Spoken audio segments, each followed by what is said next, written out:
anyone who misses it. So I've just started the recording there. All right, so welcome to the first 217 teleconference. Maybe I could just get you guys to say hello from your end. So if you can unmute your mic and say hello, so I can see Azelle there. Hey Azelle, how are you? Not too bad. That's good. We've got Patrick. Yeah, g'day. Hey Patrick. We've got Eli.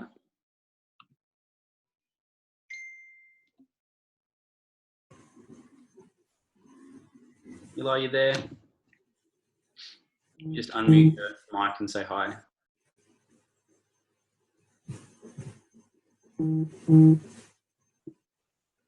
I'll see if I can unmute it for you from my end. All right, let's move on to James. James, you there?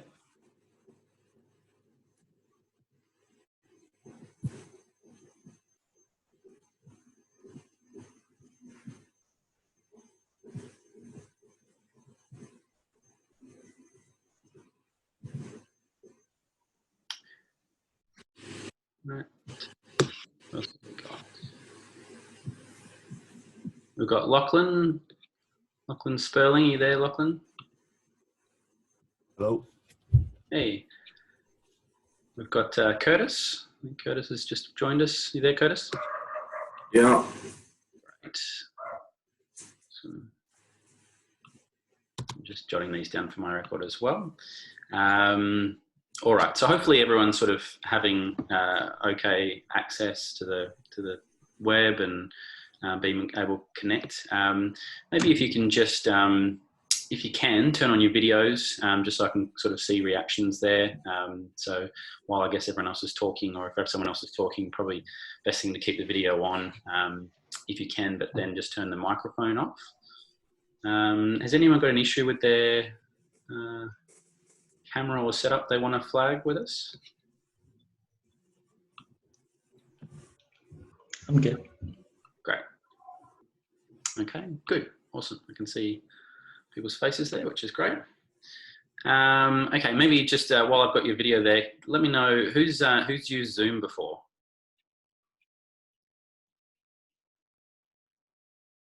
Eli's a yes, Matt's a no. Tom, Azelle, no. So I guess a bit of a fair warning, I've used a few different, obviously different software packages for teaching. I've done a few different online things. I've played around with Zoom with a few colleagues, but this is the first classroom or video conference type thing I've done with Zoom. So I'm still playing around with some of the features. Hopefully it's fairly intuitive for you guys. There's a couple of cool features that hopefully we'll be able to use over coming weeks. One of those is obviously the chat area, so we can sort of put thumbs up or ask questions as we go. That's something I'd encourage you to do, is if you've got a question, either pop your hand up so I can see it on the video, or otherwise pop it on the chat, and then we can sort of address those as we go along. You've got reactions in there. Something that I'm kind of keen for as we start working on the project is breakout rooms. So we can volunteer or assign sort of people to go into a little separate area where there's just them going into video conference. So I think those would be, like I said, really good for the group project aspects. So we'll work through those, but bear with us as we go. I guess jumping into, I've got a little bit of a kind of an agenda of stuff to talk through today. I won't try and chew your ear off too much with a lot of information. I kind of wanted to hear from you guys quite a bit as well. But I guess this is the first time we've chatted since, well, a lot's happened. So I hope everyone's doing okay. I know it's not easy. I know there's a lot of stressful things outside the unit at the moment and all sorts of stuff going on with work. I imagine most people are tucked away at home for the large majority of time at the moment, but that doesn't mean we've got endless time to study either. We've had a small fluctuation in the unit numbers, not a great deal. I haven't had a lot of communication from different students, that both from as a course coordinator and as a LIC. I think most people are trying to get on with what they can, but we have heard some issues go along. So I think that, if you guys can bear with us this semester, obviously 217 I think is one that in general is pretty, is a little easier to switch fully online than some other units. We've obviously got the content and the lecture already online. We've got the quizzes already online, and a lot of the assessments should be fairly easily modified to go online as well. But there are a lot of details there. So how we, turn those tutorial materials, how we do this sort of interaction online, there's a lot of details and things to work through. It's not the ideal way to do it halfway through a semester on the run. So there's going to be times where it's not perfect. So we're just keen to work with you guys, get as much feedback as we can. So be patient with us, but we want to hear it. If there's a link or something we've posted up, or you think, that'd be nice to put in a different module, or do we have a resource for that, then let us know. We just want to make sure it's the best sort of learning experience for you guys as we go along as well.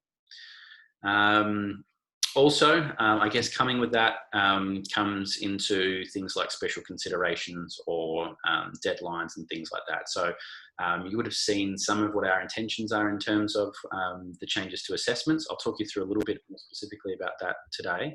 But do bear in mind that if you're struggling, if other things are going on, we understand that, that happens every semester, and we deal with that and can be quite flexible with people no matter when the offering is. But especially this semester, it's going to be a time where there's a lot of people who are affected, a lot of people who, are changing schedules because they have to take a different job from what they had before, or maybe they're locked away without sort of the technology they want, and things are going to be a little bit more difficult for them online. Or obviously there's people who are going to get sick and who are unable to sort of study for periods of time. Those things are all fine, and especially in this unit we can be particularly flexible with how we offer things. So we may change the deadlines, we may change things like group projects. If you're not able to do it with the timeline with everyone else, we might be able to modify that project so it's just an individual one for you.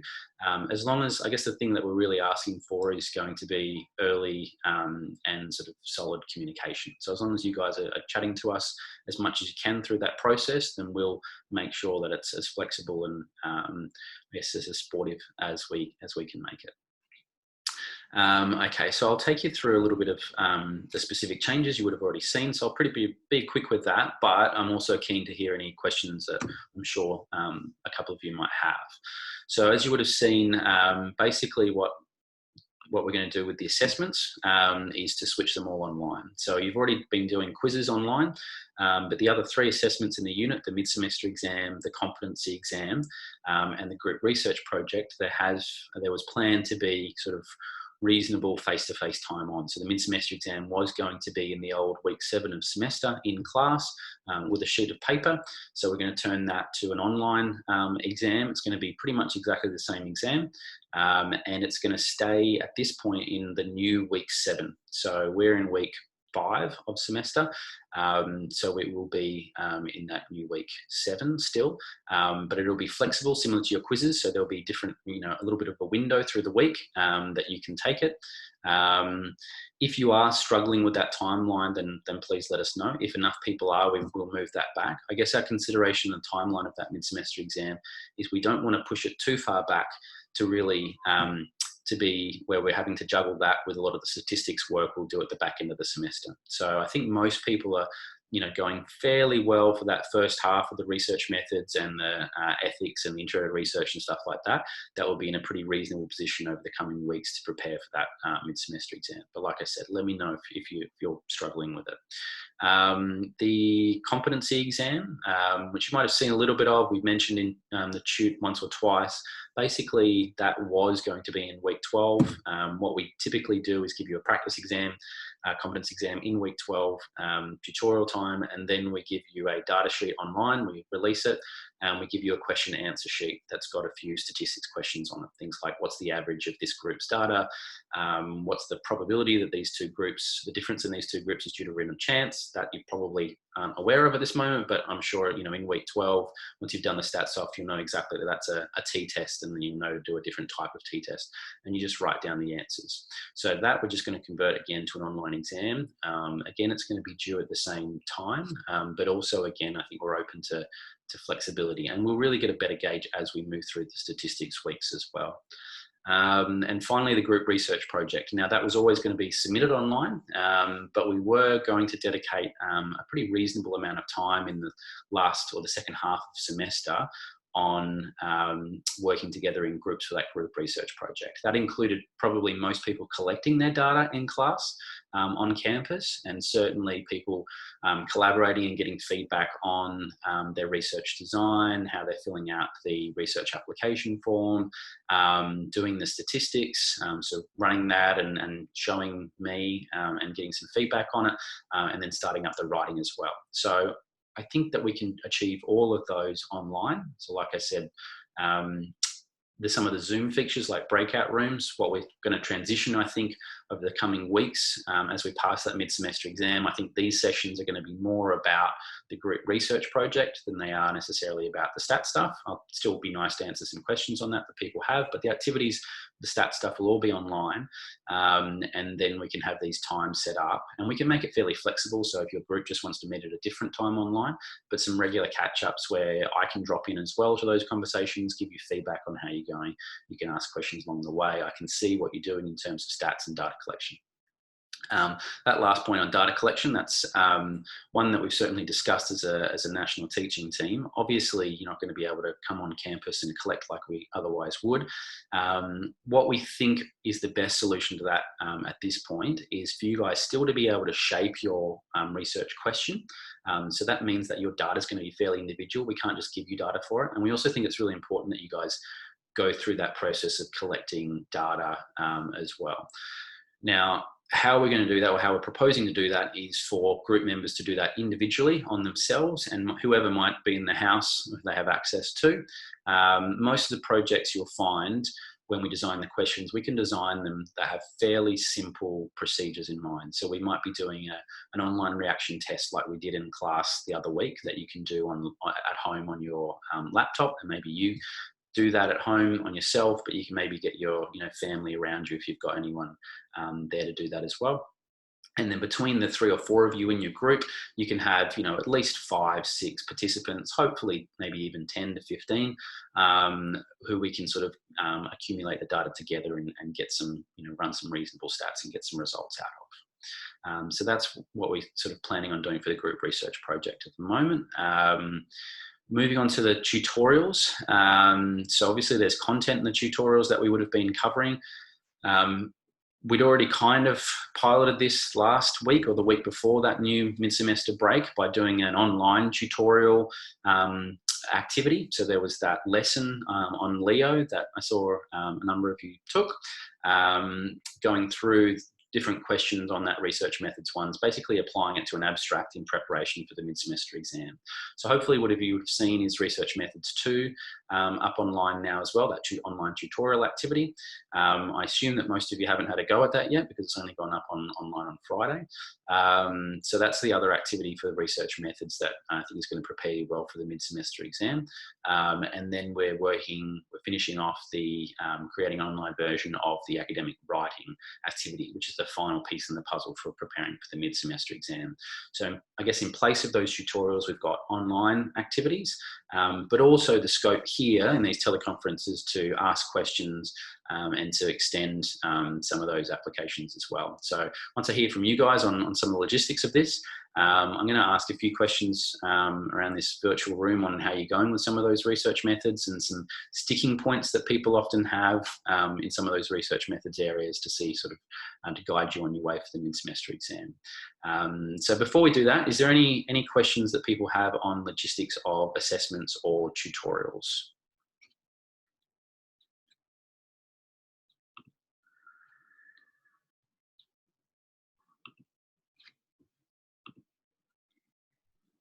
I can't see anyone talking. Something that does happen that you'll have to get used to, that I know happens a lot in our staff meetings, is that someone's chatting away and they've forgotten to unmute the microphone. So if you do chat, then make sure you unmute the microphone. But yeah, is there any questions that you guys have on assessments or tutorial structures at all? Have we chosen groups yet?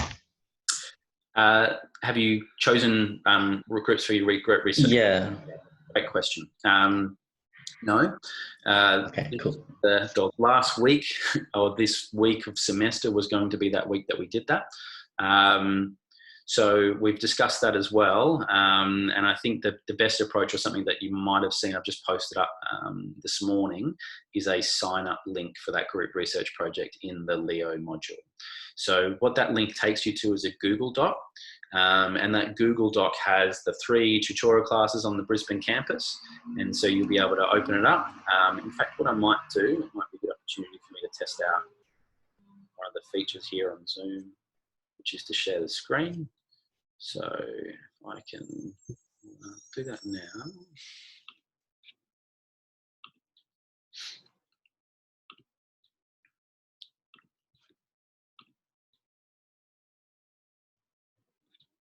Okay, so can you guys see my screen there? Yep, great. So it's actually probably a good time also to just show you through the Leo page. So as you would have seen, broadly, what we're doing there, what I've just described to make this fully online unit has been described up the top there. We've also made changes to the unit outline as a part of that. There's not a lot because a lot of the unit outlines are obviously fairly broad in terms of assessments and things like that, but we have made some changes and highlighted that in the updated unit outline that you can see there in the overview module. Obviously, we've got this new module that you would have all seen now with the Zoom user guides and the link to this video conference. And then in the group research project, what I've just put up is this group sign up for 217 project. And you can see down the bottom here, you've got our group, but we've also got the Tuesday tutorial groups as well. So you just go on the Mondays, 12 p.m. And you just write your name down in one of the groups, what your project topic is, and a link to the Google Doc. So that's something that I think is going to have to be discussed. So we've got the names here for you guys, and I'm kind of open to suggestions on how you might go about discussing that with each other. I think there's a forum on Leo that might be useful. It might be something that just over time you guys put your name down and a topic, and then you can kind of sort out who else might be on other topics. It might be that you remember the names of all the people you're working with in class in the first few weeks and you want to work with them, and you put those down. But basically what I'd like to see is that this is filled out with everyone's group with a topic and a Google Doc that they're starting to work on together by the end of the week.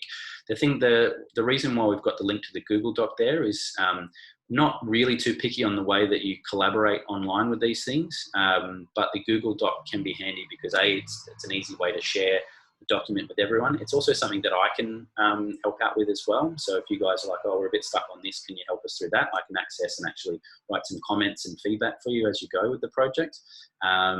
And we can also see who's contributing. So if there's someone who, has say fallen sick or something like that this semester and they haven't contributed for a couple of weeks, we can see that pretty clearly on the Google Doc, and we might be able to take action of pulling that person out of the group for now, or something like that if we can't get in contact with them. So Google Doc, I think, is a nice one, but if you've got a different suggestion of of somewhere where you're collaborating online that can meet all those demands as well, I'm more than open to those. Any questions on that? Any thoughts on that sign-up process?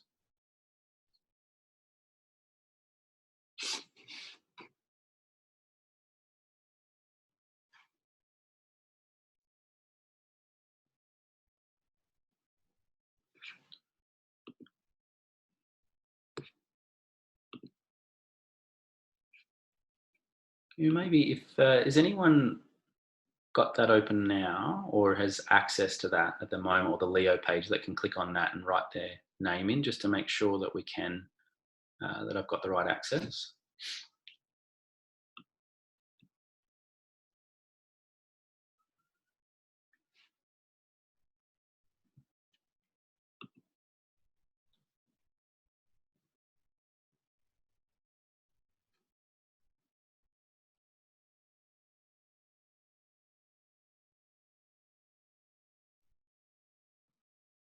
It says you need permission.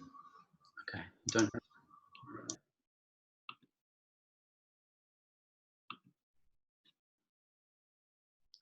It's from editing. Accessible collaborators. Okay. The link.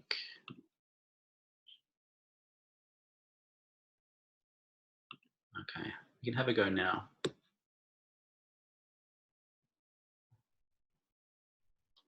On there.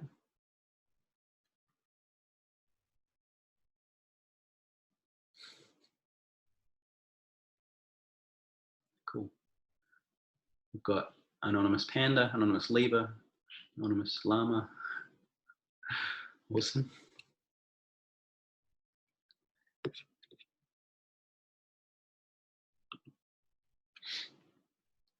So I have viewed some of the stats on the Leo page. I know that not everyone has looked through the group research project yet or the topics. So if you haven't, that's fine. That's something that you probably want to check out today, and maybe chat to others in some way of doing that. Is there any other, does everyone, maybe you guys can let me know whether you've already in contact with people that you thought you were keen on being in a group with, or whether there's something that we can do to kind of facilitate that in any way?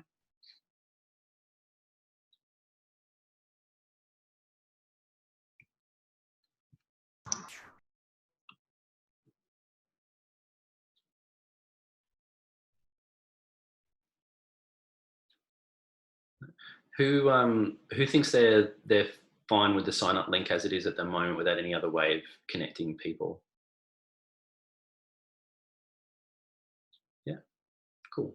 Okay, so we might leave it at that then. If you guys are comfortable, knowing that there's others in the class who aren't online today and maybe aren't as connected with others, but I think it sounds like that we'll leave that to you guys. And if people are struggling, if there's some other way that we can connect you or put people's names or some other forum that we can connect you on to make sort of recognize who you want to work with, that we can do that on request.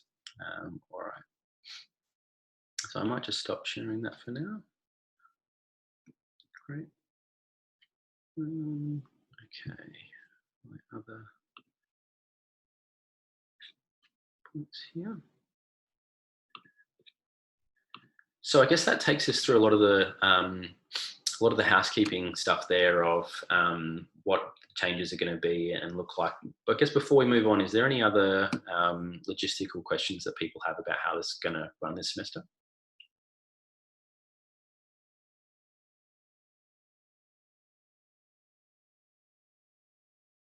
No? Okay. Cool. Well, obviously that, ask them at any time. These are a really easy space to do it. If you want to send an email through, that's fine. Obviously, do bear in mind that we are getting flooded with emails at the moment. So not so much, like I said, with student emails, but there's a lot of other logistics going on. So there might be a bit of a delay. This is the best place to sort of ask questions, but do send through emails or anything else if you've got any questions along the way, and we'll definitely try to get back to you as soon as possible. Okay, so in terms of, I mentioned that we've got the online activities in place of tutorials, but this is also a space to talk about that. So maybe if I could just get a show of hands from people, whether it be an online reaction or a physical one with your video, whether you've had a look through the Research Methods 1 activity online tutorial and or the second one, or you've had a little go at somehow preparing for the mid-semester exam beyond, say, that ethics class that we did last time face-to-face. Has anyone done that at all? Yeah, Sells, yeah. Tom? Okay, Matt's being honest there, that's good. Yeah, cool. Okay, that's where I'd imagine the spread is in general. I can see, like I said, I can see the stats on who's accessed that Leo stuff, and it is not the majority at the moment who's done the Research Methods 1. There's probably about a 30–40% of the class who have accessed that, and like I said, very few who would have accessed the Research Methods 2 because we just posted that up on Friday. So I think those two are things that I'd encourage you to do. Hopefully, like both of them, I think I'd strongly encourage you to do this week.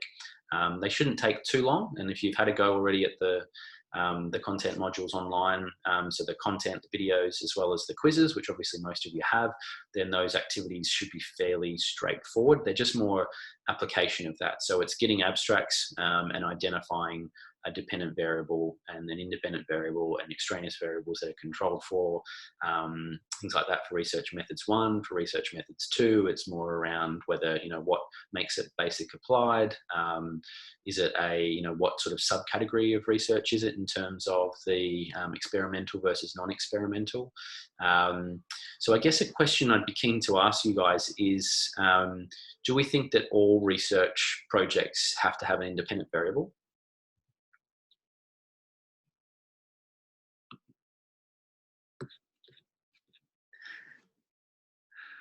Tom, I like the encouraging nodding there. Yeah, maybe Tom, could you let us know a bit more about that? I mean, if they don't have the variables, then what are you really testing, I guess? Because you've got to have a controlled group and a variable group. Yeah, okay, cool. I think that's a really good answer in a way, because I think it gets to what the common, I think the common, Misconception. Yeah, it's kind of like so variables are important, right? And we do need to identify what the variables are that we're looking at in research, but then we kind of categorize those and fit them in different areas. So remember, we've got our dependent variables, our independent variables, and our extraneous variables. And so we can kind of categorize any variable in research in those three different areas. Now, we have a heck of a lot of extraneous variables. Remember, extraneous variables are anything that can influence the outcome of our research that's not our independent variable.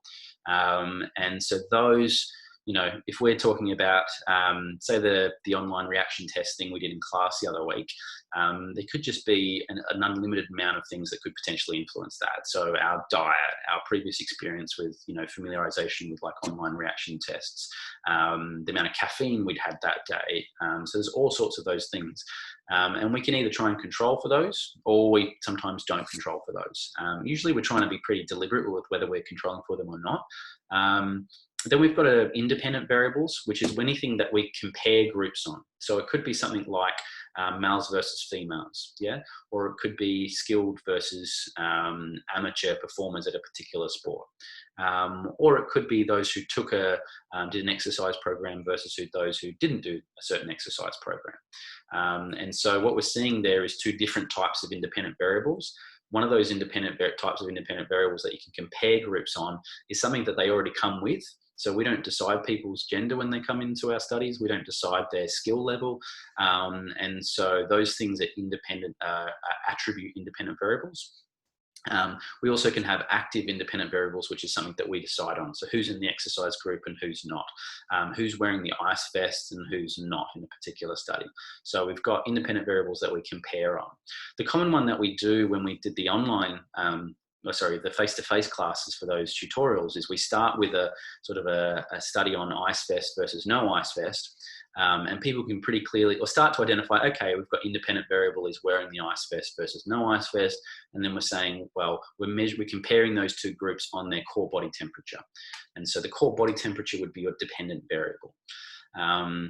But then we might sneak in a different type of study. So let's say we looked at a study with where we were comparing free throw percentage. So the dependent variable is free throw percentage, but then another variable we're measuring is the self-efficacy of, so we're dealing with basketballers here, free throws, but we're also measuring the self-efficacy of these basketballers on their free throw ability. So we get them to answer a few questions and they get some sort of score on their self-efficacy for their free throw ability.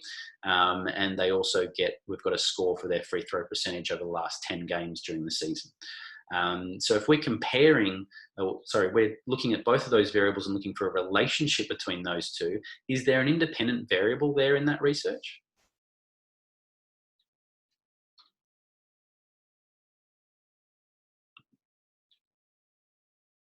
Any ideas?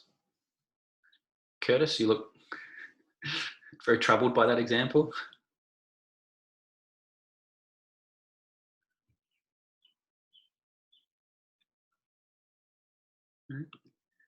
So essentially there, we don't have any independent variables. So when we're looking for relationships between two variables and they're two dependent variables, we actually don't have an independent variable at all. So in that one where we might look for a relationship and think of a scatter graph, dots on one axis and another, you've got two axes and you've got dots and there might be a relationship. So you'd expect there would be some sort of relationship between self-efficacy, how good we feel about our free throw ability, and our actual free throw ability. Now, we couldn't tell which one causes another.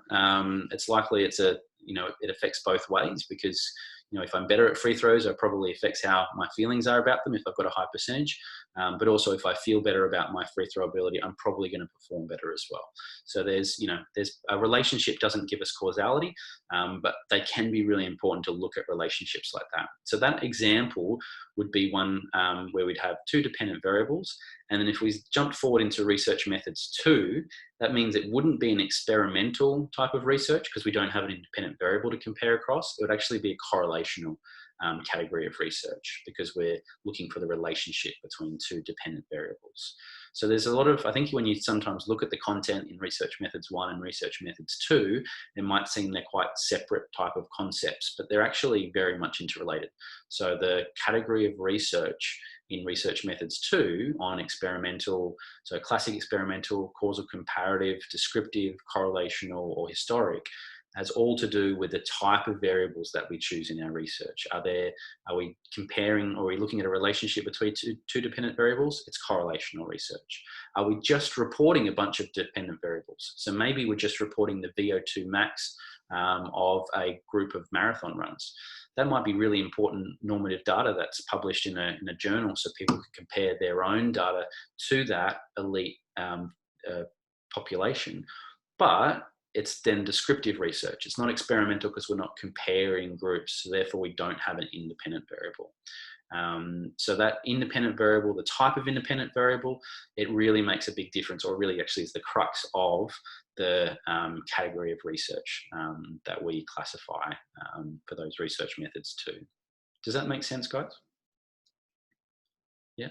So that stuff, it's really hard to define a lot of those things. So even talking about what is a dependent variable, it's actually hard to really put down in words what that is. So we try to do that, and you can Google it obviously, or look it up, and we've got it in the slides and things like that. But then defining, like people identifying a dependent variable, only really comes with practice. So that's what we've really tried to set up in those two activities. But I'd encourage you to look beyond those as well, and just read as many abstracts and research articles as possible, and try and identify what's a dependent variable here, what's an independent variable if they've got independent variables, what type of independent variable is that, and maybe think about some of the extraneous variables that they're controlling or not controlling for. And so, yeah, I think the more practice you can get on that, the better. I think something that I'd also be keen to come back to next week in this online conversation is talk about where people struggle with it. So once you've had a bit more practice with it, you might say, hey, look, I'm pretty confident with identifying a dependent variable, but I'm not so sure on what is an independent variable and what's not an independent variable. And then we can talk a little about that or give some further examples. Does that make sense? Yeah, cool. So that's, like I said, I'm not going to go through those activities today, but I think it is important to touch on some of the things that people tend to get a bit stuck on. And so that's definitely one, is those dependent, independent variables. I think another one tends to be things like research instrumentation or basic versus applied research. These things we don't expect you to be experts on. So we're not going to ask you a question that's straight out, is this research basic or applied? You'll notice that in the activities, and we certainly don't ask that in the mid-semester exam. We kind of set it up a little bit. So we say, if this one's focusing on advancing methodology in an area and doesn't really have a direct applied outcome, does that make it more basic or more applied? What are your thoughts?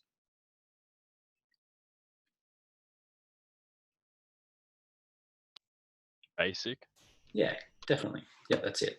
So when you read abstracts or journal articles, the thing is, it's actually tough often to define them, because you have these definitions of what's basic and what's applied, but then you're like, oh, that probably is answering more of a methodological question, but also there are practitioners out there who could use that. So most studies are actually somewhere in the middle of that spectrum. They're a bit basic and they're a bit applied. But if we're going to ask you that question in a mid-semester exam, at this stage, we're not expecting you to give, a 20-minute sort of explanation of why it's basic and why it's applied and how it's nuanced, but it's more of, we're going to set up a question around it saying, okay, it's methodological or focused on this area, or it's something that practitioners can use straight away. So therefore, would it be more basic or applied? And you'd say, well, it's more applied because of what we've set up there.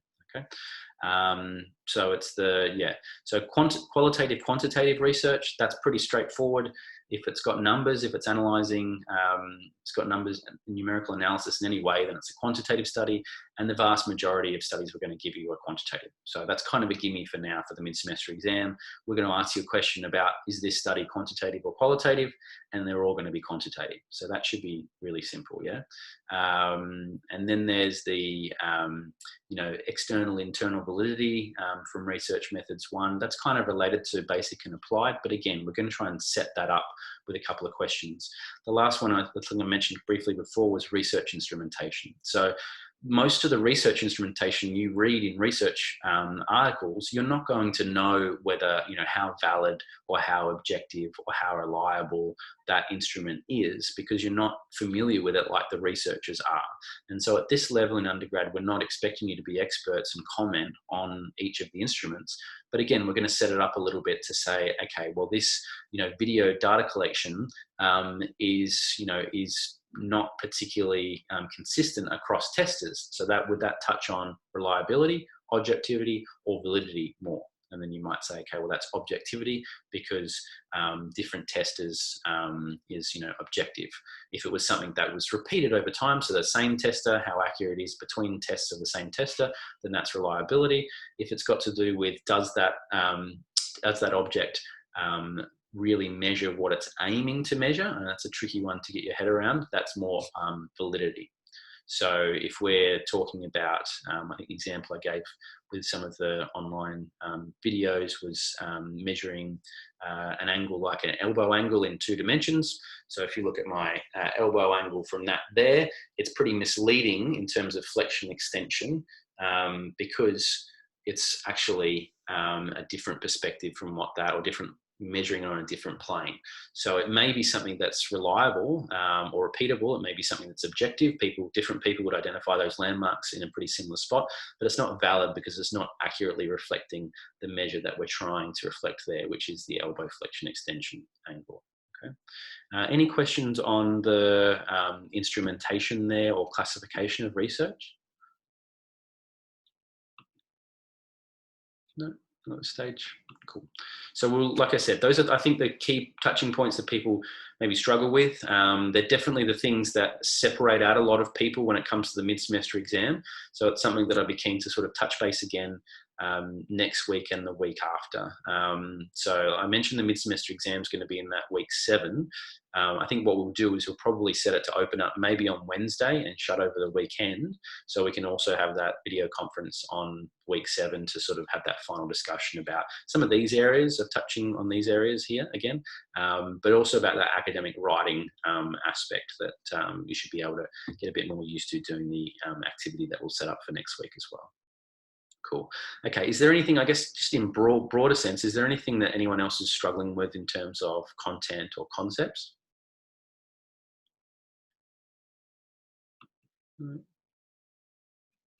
Cool. Okay. All right. So the last thing I had today that I wanted to cover was the group research project, which we've kind of done a little bit already. So I guess the points that I really wanted to make sure that everyone was on board with was making sure that if you haven't already, to have a really careful look through the group research project's different resources online. So those topics, what you'll notice in those topics is they're broad. Yeah. So let me get up myself what the possible topics are, and I might share my screen with that as well.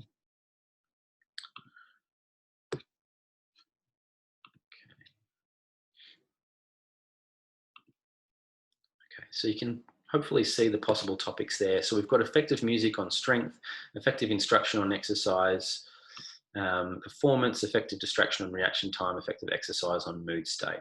So they're really, they're not meant to be prescriptive. In fact, they're designed to be quite broad because we want you to be able to design a question within those broader topics. But what we have found in the past is that if we just give you open slather and say, come up with any research project you want, people do find it pretty tough to kind of narrow down certain areas they might be interested in. So even if you want to move outside of these topics a little bit, and people have in the past, they've been like, okay, well, actually I'm interested in the effect of music on something, on performance, exercise performance, but not so much strength. Could we do it on, endurance or, isometric, an isometric test on the wall, how long someone could last with, different types of music playing?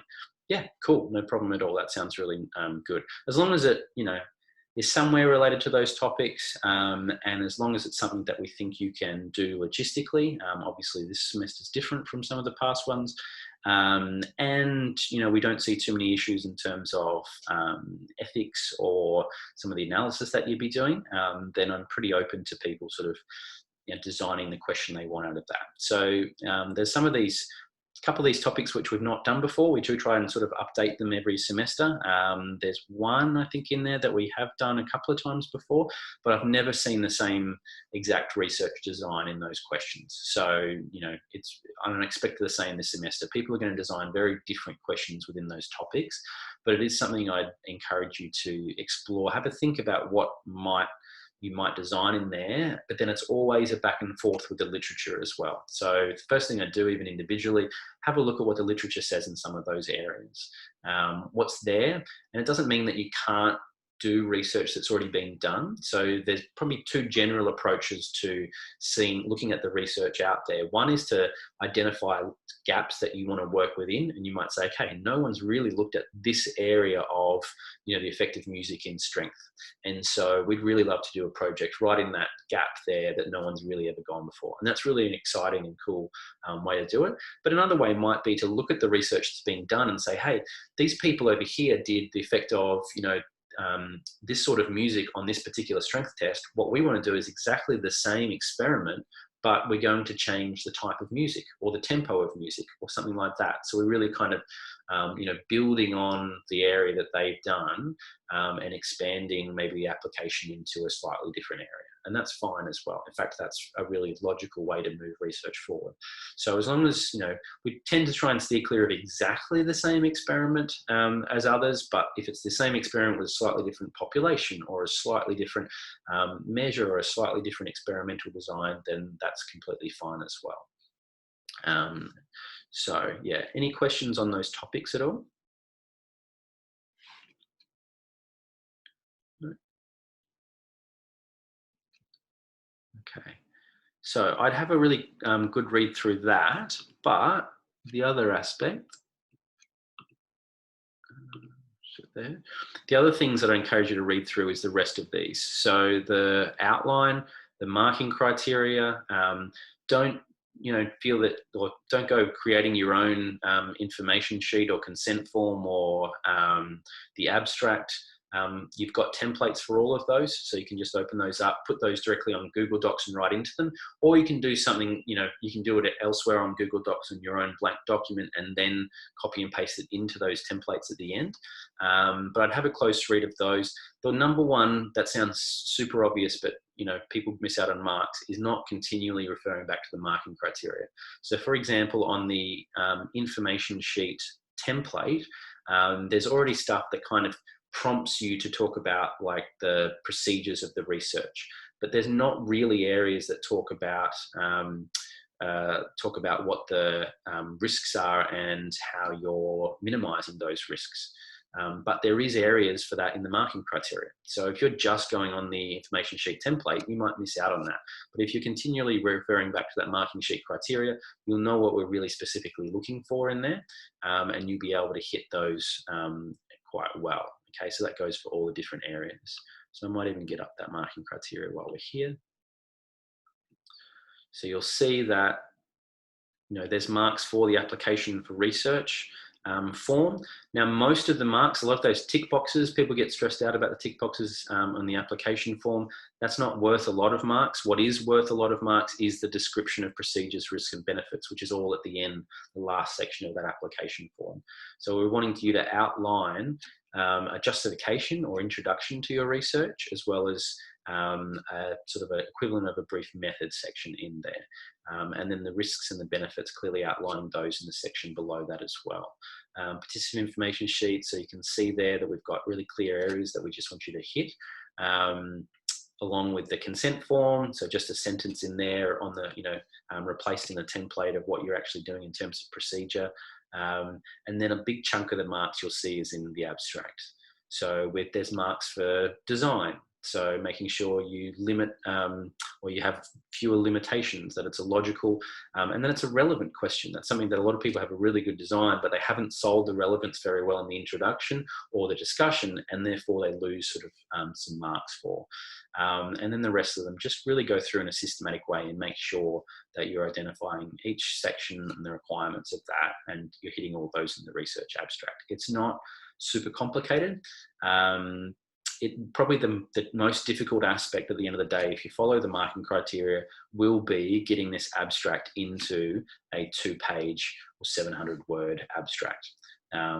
There'd be more that you want to put in and more that you want to talk about, and that's completely normal, but you just got to make sure that you're really scaling it back to just the things that are going to get you marks. If you've got a sentence in there that's not going to add to any of this criteria, then it shouldn't be in there, and you can take it out. If you've got 5 sentences in there that, you know, all are hitting on one of these criteria, then you can probably do that in 1 or 2. So then there's ways to condense that down. So this really should be that guide that you're continually working on when you're designing and implementing the project. Any questions on that one, guys? No? All right, so the last thing, I guess, showing you in this here, the upload. Obviously, you won't be accessing that for a little while, but this is a commonly asked question a little bit later on, is how many do we do this as a group? Who uploads it? It is a group project that we only want you to do 1 version of. So you're not going to have, you know, in a group of 3, you're not going to have 3 different abstracts submitted. You're all going to work on the same abstract. And we don't mind who uploads that because you'll be getting the same grade. That does mean that it's a little tricky with the feedback. So Turnitin would love to give you some feedback on the project at the end of the semester and everyone have that really easily. We don't have that completely sorted out yet, but what we'll do is make sure that we've got some feedback for you on your group research project, and that if anyone else in the group wants that, then it can be on request.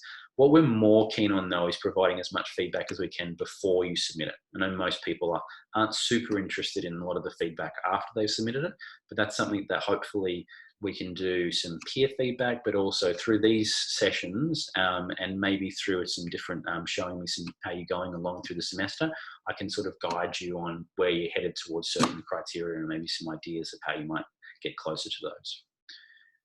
Cool. Okay, I might stop the sharing there of that one. Okay, so I think that probably covers the main points of the group research project at the moment. I guess just going back to what's required, or what I'd really be keen for you guys to do this week, is to make sure that you've had a really good read through the research project, to know what it's about, that you've got a group sorted out on that Google Docs, and that you've started a share document and posted up the link on that to the Google Docs. Hopefully next week we can start maybe referring to that a little bit, figuring out what people are doing, maybe even having a bit of some of those breakout rooms to start talking about what the projects are looking like, and that'll just build up over the coming weeks. Cool. All right. So that's all the points I had on my agenda for today. Is there any questions that anyone else has or wants to talk about, you know, that I can answer, or maybe other people in the chat at the moment can answer?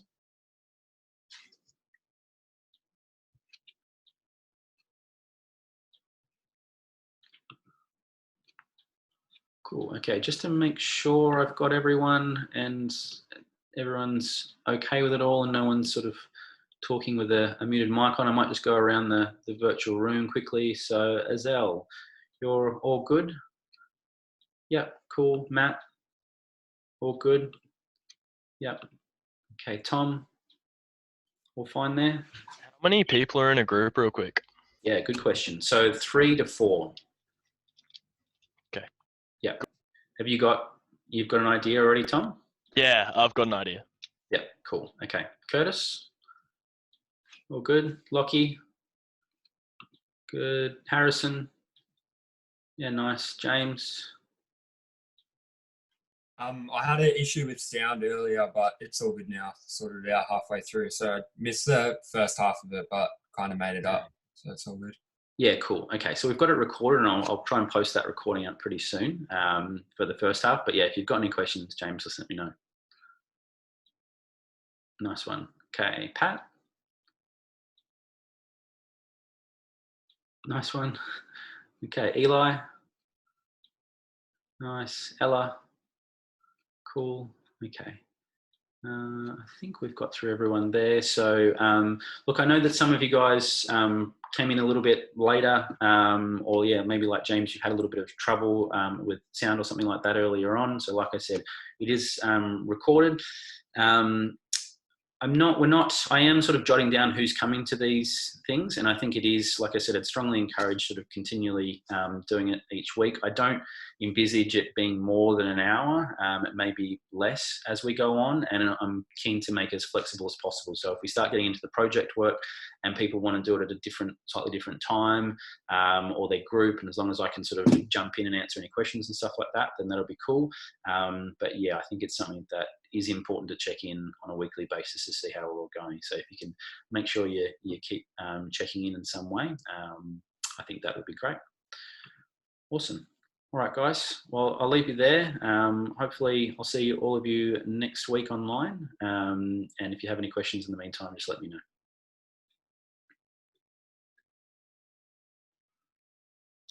Thanks, guys.